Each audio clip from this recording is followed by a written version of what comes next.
এই পৃথিবীতে না ধোয়া তুলসী পাতা হয়ে কোনো লাভ নেই। এই আয়না হও আয়না। যখন যে যেমন দেখাবে ঠিক তাকে তুমি সেইভাবে দেখাবে। কারণ এই দুনিয়াটা না ভালো মানুষের জায়গা নেই।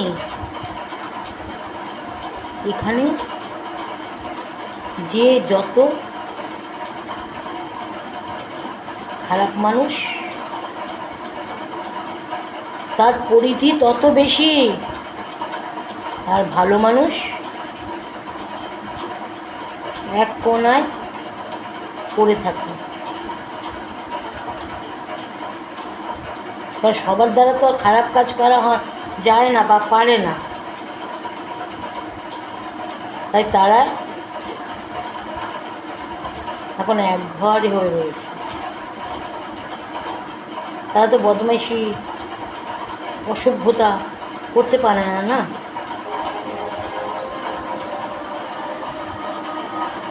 বর্তমান সমাজ এটাই হচ্ছে।